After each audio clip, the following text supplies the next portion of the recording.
Yo, what's going on, man? Hey, Brad, how you doing, brother? I'm good. How you been? I've been well, man. No complaints. How about yourself?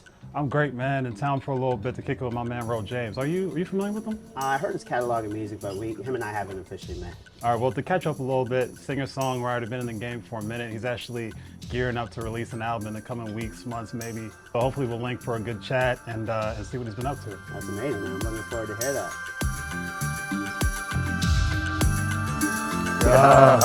What's up, boy? What's up, man? It's been a minute, man. Great to see you, man. Always. Good too. That's Good. Come on Chill, on, man. What's up? man. Like I I said. like it, man. I like it. I like it. But yeah, man. Like I said, it's always a pleasure to get you in front of me, man. It's been a minute.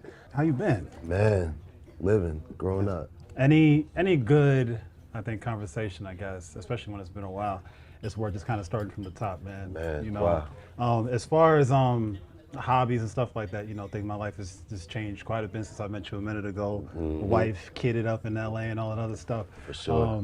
Right now I'm reading this book, The Fire Next Time, James Baldwin. Okay. And the entry point is like he's talking about being a kid in Harlem, and he's like formative age, maybe 14, 15, and he's kind of looking around the hood and being like, I don't know if I have a place in this world. Right. I don't have an extraordinary gift or talent. I'm not a singer. Yeah. What are the athletes that are popping at the time? Boxers. I'm not going to be a fighter. Yeah. And he doesn't know yet that he's going to be like this illustrious writer. So he's like, I ain't got anything.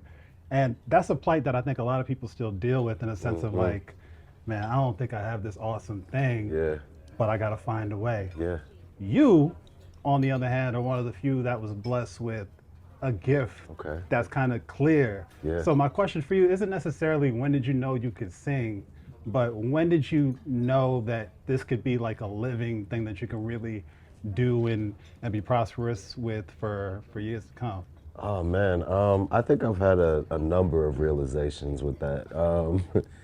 What you said earlier about just trying to figure out your place in the world, I think that that's the beginning of it too, because so my father was in the military.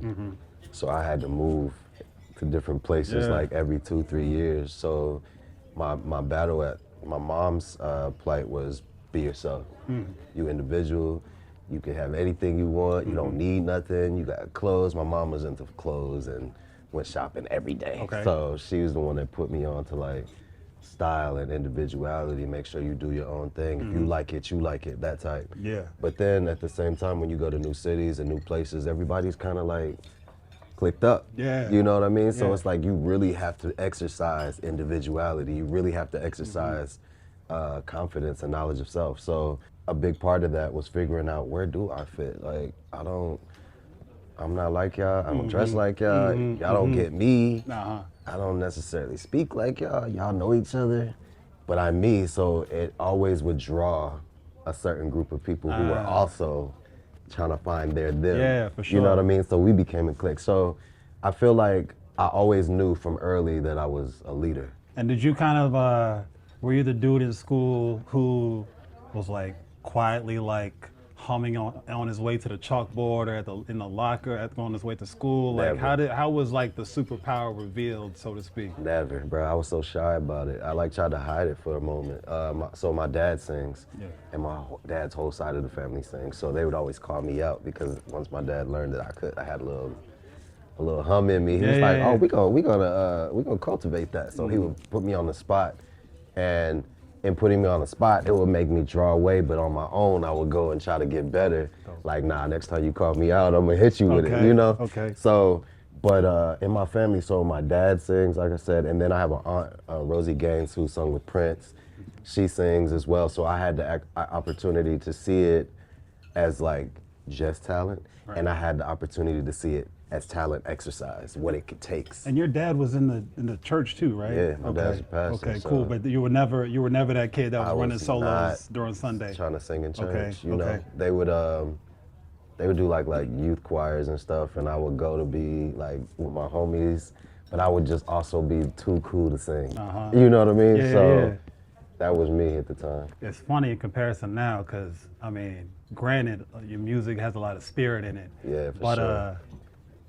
Green Light, it doesn't really fit the dynamic of Sunday gospel. It actually does though. Correct me. Go It ahead. does, because it's the spirit, it's the energy, It's the honesty, it's the vulnerability. You know, I feel like in church you feel it because it's honest, it's vulnerable. I feel like with the music, any music that I do, I'm incorporating my honesty and my real feelings into it, or I just don't do it. That's why, you know, so with permission, even though the content is a little spicy, the intention and the energy and the soul behind it is still the same. When you were coming up, you know, obviously, like, it's funny, like in high school and you know, like I said, formative years, a lot of the people, the kind of person that kind of gets like the most shine in like the movies we would watch and stuff like that are the athletes and, you know, like the overt, loud personalities, but there's a lot of sleeping on like the art kid, That's you know? for sure. So like you coming up, you know, where did you kind of fit in the dynamic of like being a man, you know, finding yourself in a world that is like kind of traditionally like bravado and just like I'm here and loud? I have such a perspective, you know, like I said, growing up, I was able to see and be in different types of places. So my mom would send us to camps. I knew how to sew. I'm watching my mom sew. I'm watching fashion. I'm knowing I could sing. I know how to change a tire, changing oil. So I'm like getting the perfect balance from both of my parents and just my experience, my aunts, just like different women in my life sharing what they like, and I'm listening and watching. So it's like as a man, I'm learning how to be both masculine and sensitive, and I won't say the word feminine, but I guess that's what sensitivity in the sense is, but just balance, you know, and understanding it, you know, and I feel like when I even go into my music, I try to consider how I approach and not being over misogynistic because it's like misogyny, that's the way that men are supposed to be when you approach R&B and approach that like, song, and if you ain't coming like that, then I ain't trying. So it's just like, how can I finesse this a little bit different to where it's like love and sensitivity, but at the same time balance for a man, where you can play it and understand it and grow from it, you know, and both parties understand it and feel it equally. So, you know, I love looking at like vinyl covers. But Oops. yeah, this is Sherry gonna give you something out. Yeah, that's crazy. I mean, and it's funny, like people talking about like the photography has changed, but really, I think really more so is just the canvas and on which it's on. Cass is still taking great photos. Yeah. But like when you got the shit blown up, it's just a whole different, because it really feels like you're holding art. Yeah, for sure. Especially in like the digital era, where like I just shared my album cover. Come on. IG. Yeah, like it's who a whole cares? different This thing. is You see an shit on post. It's a poster. This is a thing, bro. Let's roll over here. Keep it pushing, man. You know, obviously, debut album El Dorado. Yeah. Debut mixtape series of sorts. Yeah. Coke, Jack, Cadillac. Yeah. You know, so you're a car enthusiast. You know, I know unfortunately the G-Wagon, you're a big boy dude, is in the shop right now. Yeah. But to make up for it and kind of like give you a little gift, you know, for hanging out with me and share some of your story, I wanted to, you know, present this Land Rover Defender. Okay. If you into it, maybe you can hop in, take it for a little spin. How you feeling? I mean, hell yeah, let's go. Let's get it, I let's get love it. All black too? The driver's seat is yours. Thank you, man. Let's get it. Oh, this hard. Yeah. Sir, how's that feel? Okay. Like this, I like this. Okay. Safety first. Absolutely. Yeah, I like this. Okay. Yeah, man. Like we were saying the other day, man, really getting the feel of who you are as a person and learning. You know, being a car enthusiast is something that's come natural and organically to you over the years. Like, where did that love kind of really begin? Oh man, I think it began with like I said, my pops. He's really into cars. He always had like BMWs and Cadillacs. We're clean out here. Yeah, he's out here. Dope. So it just made me, you know. So my first joint was the El Dorado. So I started. So in Indiana, Midwest, you know, the Cadillac is like. Of course, thing. the one, yeah. Yeah, I mean back then. No, I say back then like it was 30 years ago. But you know, when I was 16, 17, it was like to have that. Usually older cats had it. Yeah. So I flipped it. I put tents on it, put beats in the set. Feeling like put you're a some young rims OG out on here. it. Yeah, sir. Yeah, going back to, you know, you talking about moving around a lot and being a military kid. How you like that, by the way? It's nice. The little umbrellas, you know, it's real cute. You know? Setting you off? Yeah, man. You know, you being a military kid and moving around a lot, I think Hawaii, Ohio, Illinois. Yeah, Indiana, so many different Oklahoma, places. yeah. You know, for me, definitely didn't move around as much, but I know a lot of like great moments in my life that are memorable are the ones that came along with moving because it gave me an opportunity to kind of reinvent myself. Absolutely. So like, we're moving from Silver Spring to Laurel. Oh shit, other people who knew me like this. I'm about to Exactly. turn up and Yeah. turn this thing to the left or the right a little bit more so I can be like that going to college. For you, when do you think you decided like this is who I am and this is where I'm gonna settle into? I don't think I ever decided. Oh, what do you mean as far as in travel? No, as far as personality. Oh man, Yeah. I think early. I think even talking to my aunts and them yesterday, it was like, man, you had a personality when you was young as a kid, like. So I think I've always had that. If anything, I started to like start back my personality because I was getting like jealousy and I was getting a whole bunch of just like negative energies as I started to grow up because that's what it is. You know, I feel like every place that I've been added to my personality. So living in Oklahoma, I was exposed to more rodeos and country music and cowboy boots and cowboy hats but I would see like black cowboys. So I was like, oh, this is interesting. I got it's like there's black cowboys, but then there's like straight white boy cowboys, you know what I mean? So it's just the diversity of it.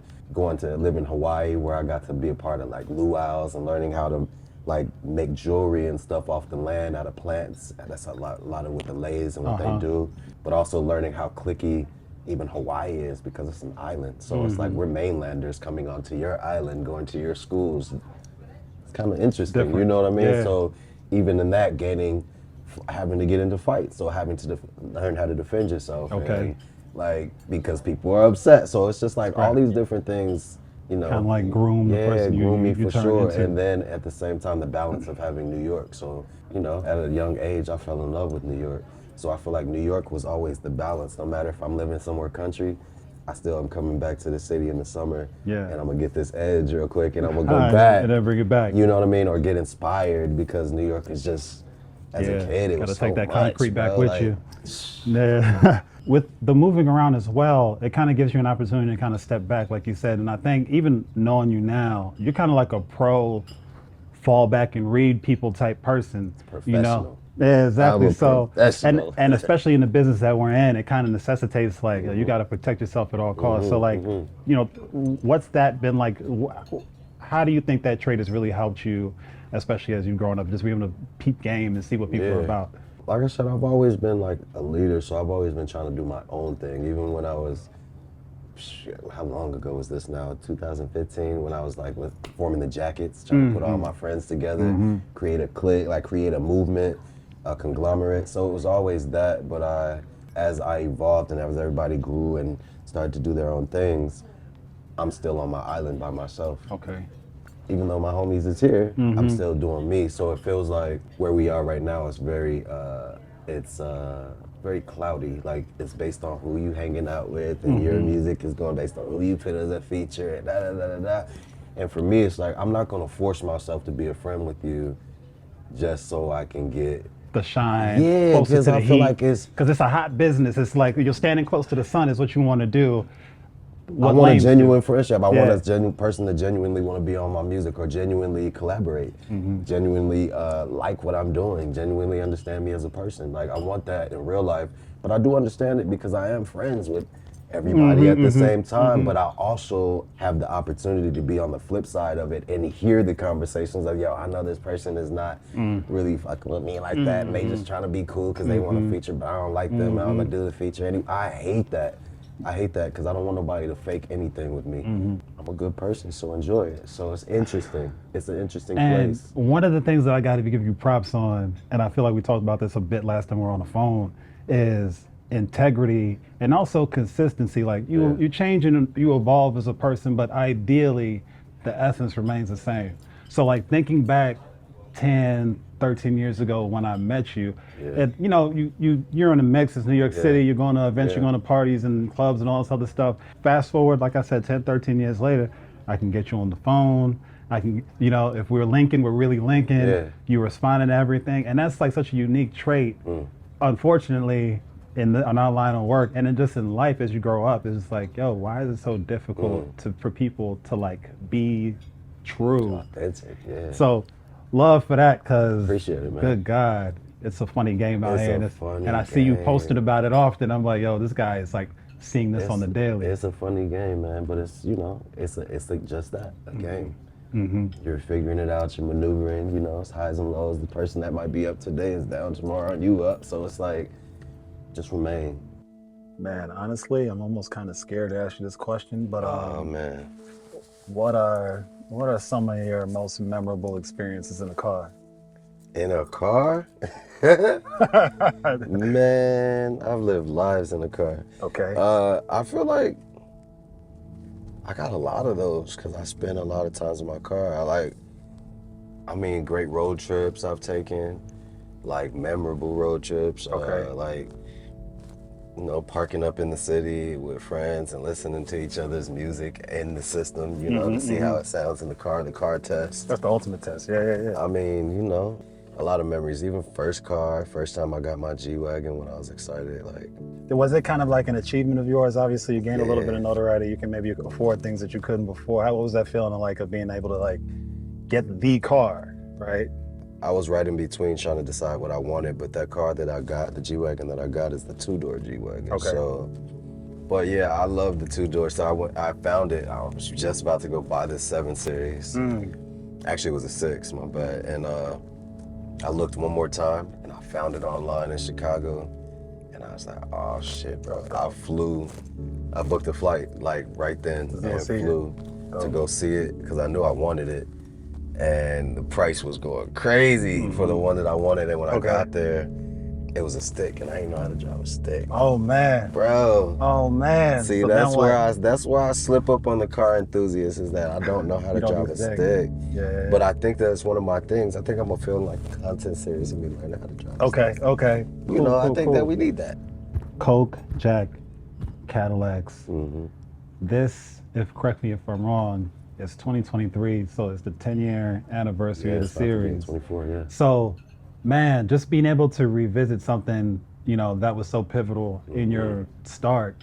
You know, when you think back to that era, just putting it together, being the new guy on the block, trying to sort yourself out.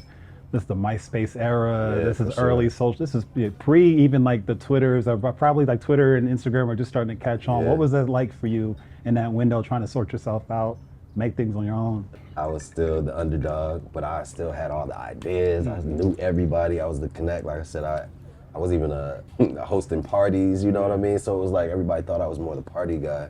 So it was just a transition from that into being like, nah, I'm doing this. Yeah. You know?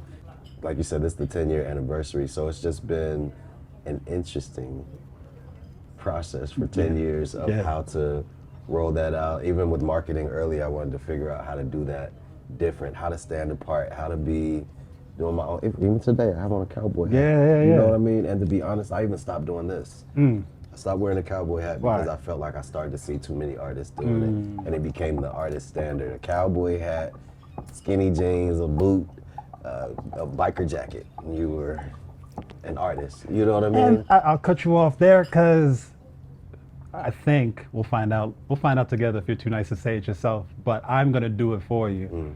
You are one of those guys, successful in your own right. But I have actually seen you on mood boards.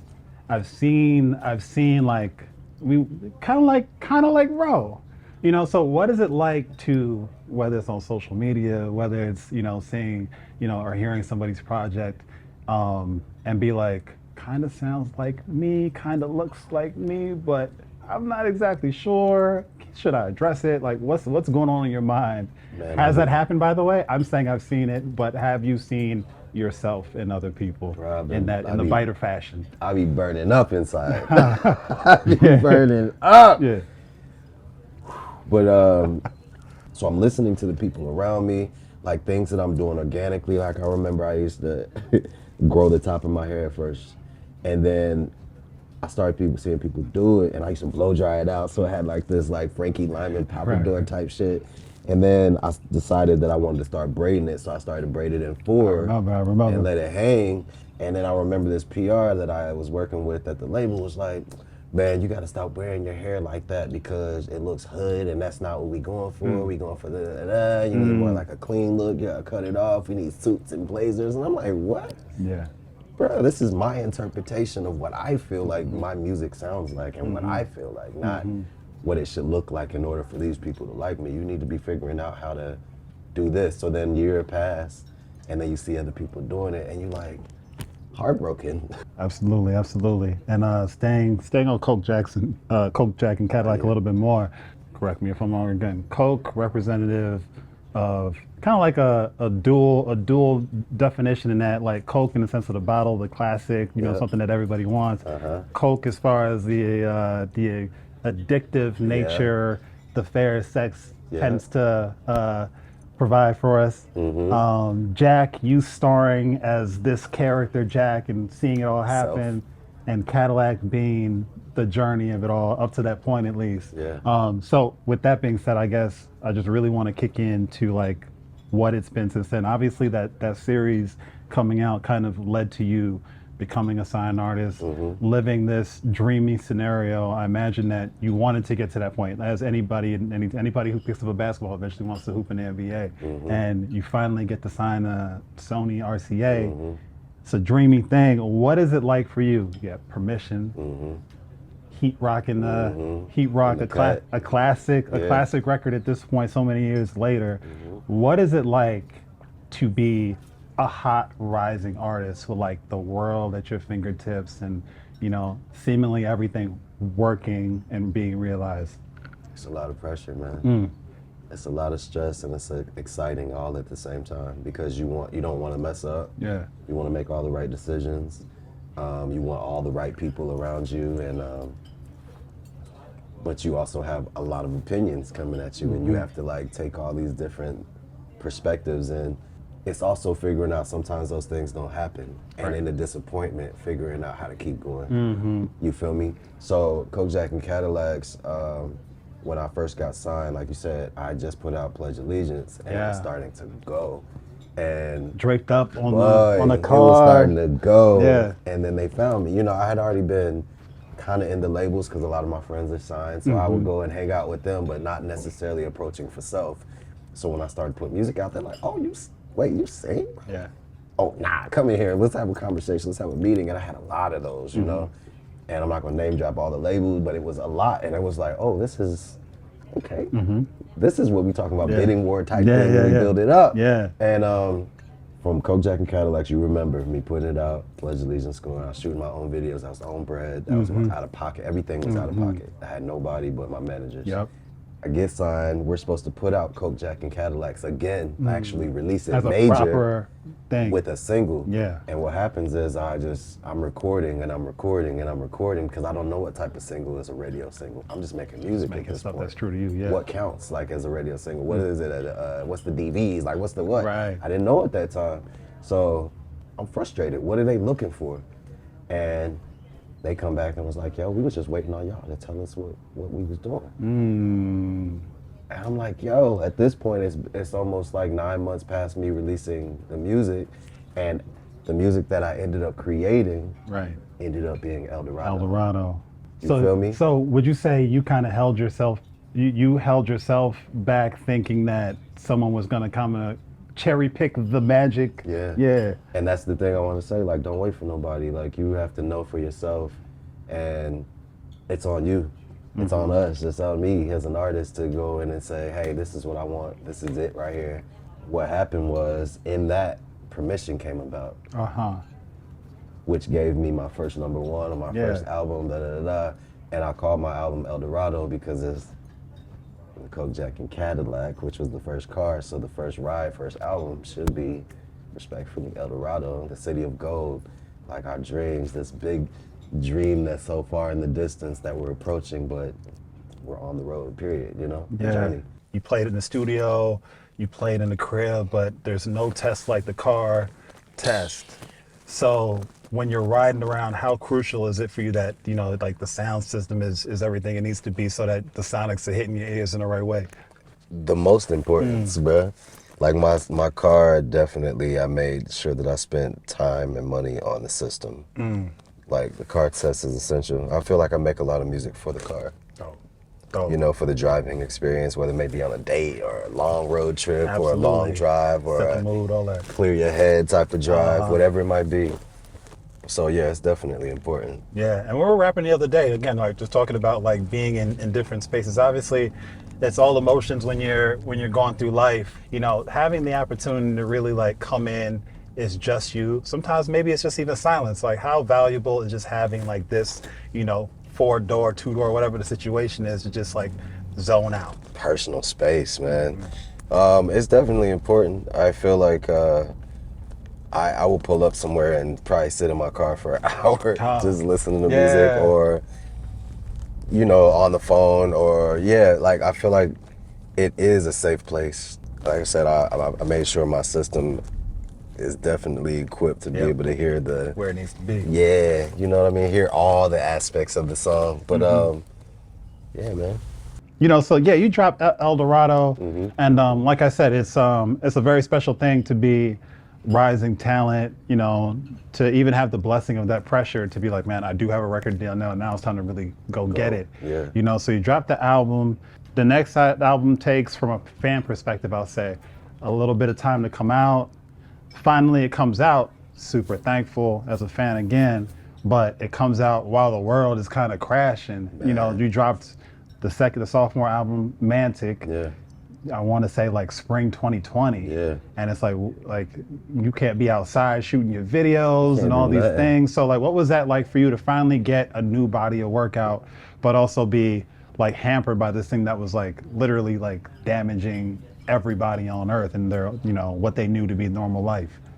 Humiliating, bro. I feel like that's the word, and because I was forced to put out this music. I remember on the night of release, they was like, yeah, you gotta go online, go on Instagram and do a live. And I was like, I'm by myself. Like, what are you doing? I'm driving. You can't even go nowhere. All my friends is in their houses. People have left. Like, what am I supposed to do with that? And they was like, well, just go on and play some music. So I remember I'm like in the parking lot, just in my car, playing music on a live. And I was thinking like, this ain't it. This is not it, bro. This is not what I signed up for. This is not it. Like, I feel like small or something. Yeah. You know what I mean? And I feel like in that moment in that era of time too, I was going through a lot of things and I was growing, but I was also operating out of ego in a sense. Right. Like, you know what I mean? So my ego was elevated, and I felt like what I'm doing is beneath what I even see myself as an artist, like my creative ego, you know? So it was different, you know? And I feel like I needed that in a sense because it helped me to go harder, to be honest with you. It helped me to go harder. It helped me to really tap into the business aspect of it and be like, wait, certain things ain't right. I gotta fix my things because I have ideals of what I wanna do, and the way I'm set up is not aligning with where I'm trying to see myself. And that's an incredible point that you're making, because in that window, it kind of forced people to do things that were outside of their comfort zone or outside of their norm. What were you kind of noticing as far as like the faults in your foundation and like the people around you? Like what did you think needed to change in that moment? I feel like everybody was human in that moment. I feel like everybody was trying to figure out their own life in that moment, let alone trying to figure out my music life. And I felt like alone, you know? So it was like, we're separate. But you know, you have your people, but if there's no action and there's no movement, there's no momentum because you can't do anything. Yeah. They're kind of like tied because now they gotta figure something out to take care of their family. So you're like stuck. You know what I'm saying? So it was just an interesting place, and that time it was just like a reality check, you know, and really gaining and finding your people. Found the creative people that I trusted and that I loved, and said like, listen, y'all, we can't shoot real music videos, but I want to shoot these like content, like lyric videos, just to create some type of visual perspective while this music is floating, because we're in a visual world, like people want to see it. And so I got with my boy Aaron, and I got with my homegirl Lambo, and just a lot of creatives that I love, you know, Sinjin. It was gonna be crispy, it was gonna be quality. The creatives who I knew that could take something from nothing and make something fire. So in that moment, that's what I did. And And like I said, from that moment, it really reignited my DIY. Absolutely, absolutely. I'm gonna play. This is gonna be a one-off game because one of my favorite tracks on that album is "Excuse Me." The bridge, especially, is what's gonna take me into a transitional space. But ain't it a shame that we? Oh shit! You can't. Ain't it a shame? You fucked me up, bro. Well, I got you. I got you. I got you.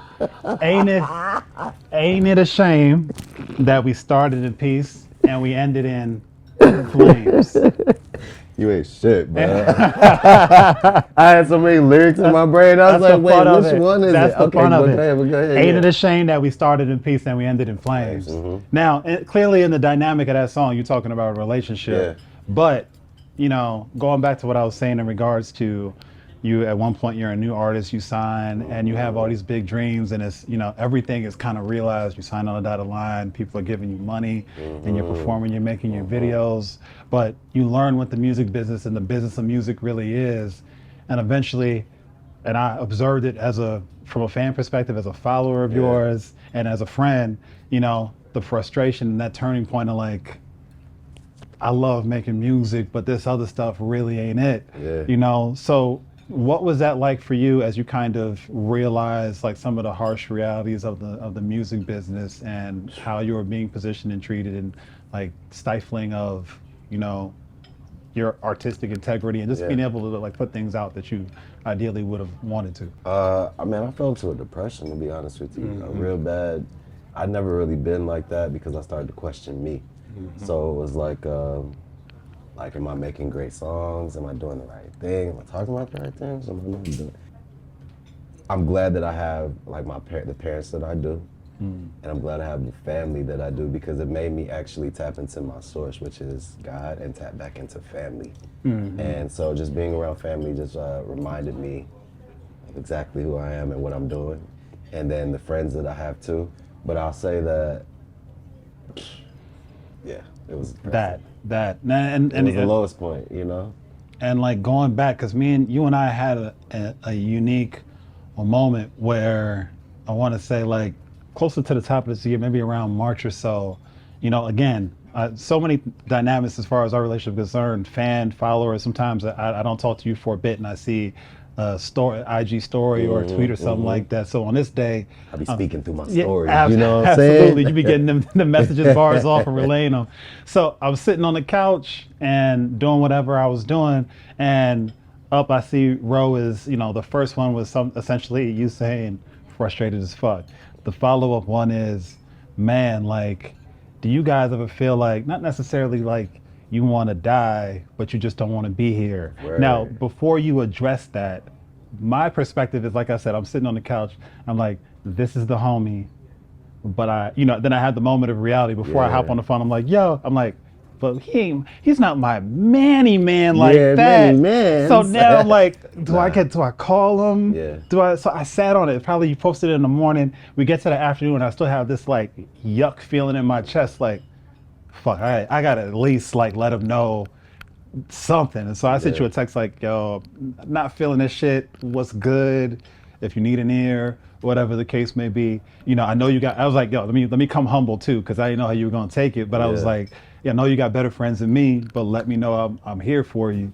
And your response was almost immediate, something like, you know, oh man, it'd be great to rap. Sometimes it's good to talk to people outside of your like specific circle. And we had like a little back and forth like that, didn't get on the phone, but obviously, you know, time went on, you kind of shook yourself out of that space. But like, where were you in that moment when you got to the position of feeling that way? Yeah, it was just like a number of just like traumatic experiences. A crazy breakup. My grandmother died, my uncle died, great friend died, best friend died, this person died, my cousin died. Like, it was just so many different things. It was just like, yo, this is real life. Like, people that I cherish and I love and that I like are a part of my fabric of life are not here anymore, and you feel alone. But then at the same time, musically, you feel misunderstood, unheard, misrepresented, like you're supposed to be somewhere else and you're not there because the right things didn't happen, and you're like, why didn't the right things happen? Did I do all the right things? Did I make the right songs? not do all the interviews that I was ever asked to do? Did I not go to all the free things that I was supposed to do? And I hated it anyway, and I did it. Like, did I not? So it's like you question a lot of things, and I call that shadow work. And I was in that phase of doing, like, my back, like going back to the things that might make me insecure in any way. Like, where at what point in my life did something happen that made me feel less that I've been suppressing? And how can I bring that forward so I could actually deal with it, so that way now where I'm going next, it doesn't affect me in any type of way, because I needed this. I needed this. Like, it really showed me who was in my corner. It really showed me, like, I always heard, like, yo, when you high, you got all the people, and when you in your moment and low, then you really see it. But I really got to see it, you know? But I'm also, like, in these streets, so I'm cool. Like, so it's like, I know people, and it's not, a lot of people that I know, it's not based on me being an artist, it's just based on me being cool. Right. But then my artistry is like, was a thing that was really, it was really affecting me, you know? But I said, what'd you say? Have you ever felt like you don't want to die, but you don't want to be here? That was a real statement, bro. That was real from my heart. Like, I felt like there was more for me, but I wasn't able, like, I wasn't like there was a wall between me getting to where I was supposed to be, and I just could not get to it. Right. You know what I mean? So that's what I felt like. Yeah. And how did you alluded earlier about, like, you know, reconnecting with family. Like, what was that recipe to kind of get you out of that funk? Was, you know, you're a dad. Yeah. And while you're feeling all this stuff, you still got to be a dad. You still got to handle your business. What did it? Be a man, be strong, and not be sappy, can't be weak. Absolutely. Like, That's the world we're in. So how did you kind of man. get yourself to a place where that was true? What you had to present, you know, wasn't intrinsically true to you, but you had to present that because, like you said, you have a kid. How did you get to a place where that was true within you, and you were able to, like, return with the right spirit? Man, a lot of time myself. I needed that. I needed to spend some time with myself and really deal with myself. You know, honestly, you know, we know what's wrong with us, and we know the things that we do that ain't right, and we know how we feel inside whenever we're feeling how we're feeling. So I wanted to actually deal with that. And when it came to the music, in dealing with that, it allowed me to really see things almost like the Matrix, bro. You know what I mean? Like, okay, this is this. And I could just see the whole scope now in a different kind of way. And I needed that in such a way, man. But like I said, at the same time, I needed to go through that really dark down period. And I never really had that before. And this as an adult, you know. Who are you right now, and what are we hearing, you know, in this next, you know, Ro James 2024 era? Man, I'm in full artist mode as far as, like, creative. I'm not holding myself back anymore from anything for any reason, not for politics or not for because I need to fit into this urban AC box to get this urban AC bag, and I need to. It's none of that. I always knew that I rode the line and my horizons were pretty broad musically. My family's Caribbean, you know, Panamanian, so I like that. I like reggae, I like a lot of Spanish music. I'm into hip hop, R&B, of course, electronic, you know, like I want to mix all the sounds, but we don't know what the genre of that is. But I feel like at this point, music is such a melting pot where it's almost genreless now. You know what I mean? So I'm super excited about that, because I think I've been rallying for that for a number of years since I first started. And since my first real release, I would always say that I wanted to be genreless. And they're like, what does that mean? And it's like, yeah, I want to be able to do country music. I want to be able to do a rock song. I want to be able to do R&B fused with a rock song. I want to go work with this artist and fuse it, and you not tell me that it's hard because the metrics are like, I don't want to hear that. I want to hear that this is a great song and how we gonna make it work. You know, in hindsight, I'm sure you're very thankful that you've done it kind of pushed back. Yeah. And I'm super Scorpio, so I super like to do my own thing. When I see somebody doing something, I'm like, okay, I'm gonna go do this. Yep. You know, when I listen to the sounds now, I'm like, okay, this artist is doing this, I'm not gonna do that. This artist is doing this, I can't do that. I can't do this. This is what I was about to do next, but I'm gonna change it. And when I follow you and I'm listening to some of the things that you're teasing, it's like to your point, and like I'm hearing some stuff that feels like it could be in a old school western. Yeah. I'm seeing hearing some things that are, is this like some Film, TV, and stuff. I want to do movies. Movie man. levels, cinematic, Yeah. like futuristic, all these different things. Yeah. As well as just like classic, R&B. Because one thing that's the guaranteed, and I guess even when you're talking about genres, most importantly is the through line, which is your voice, your tone, your spirit, your energy. Yeah. So You could put it to anything, exactly. Let's not worry about I am genres. the sound. Yeah, exactly. The I am genre the is Ro sound. James. Exactly. Yeah. As we wrap, had a really great call with you. Randomly wasn't expecting the level of feeling I got. I was just like out with my daughter, in the stroller, giving her a little evening walk, and phone rang, picked it up, and you just had a sense of joy without giving away too much, like a sense of freedom and excitement about, not only new work, but just your positioning within the industry and the future overall. Like, what can we kind of attribute to you feeling and being in this, what seems to be like a genuinely good space? I'm in a great space, man. So when I first started, I had this company called XIX, which is my number, 19. is my 19, shit. pivotal. But as I started to really go and decided to actually make this like an official company and bring on artists, I started doing the business things of it. And I was like, dang, I'm kind of forbidden to do certain things because somebody else owned the Right. So I went and started Rated R. And Rated R is my venture. I'm bringing on all my artist homies, and it just covers all creative space, from culinary to film and TV to music. And I just felt like we needed a home and a hub. Again, it's my jacket, so this is my reactivation of it. Rated R is everything. Respected, raw, real, all the R's, you know what I mean? I like that.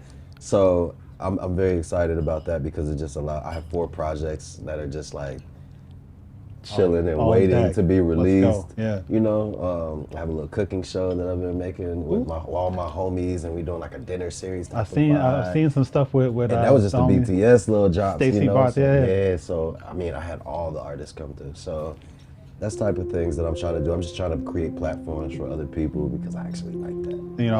I'm a friend first, but I'm just so excited to see you kind of get to this point, stay in this point, ideally. We're all excited for new music. Looking forward to hearing what it sounds like. Yeah, man. And man, good to see you as always. Likewise, man. always. All Love, right. bro. Peace, man. Appreciate you, dog. Yeah, man.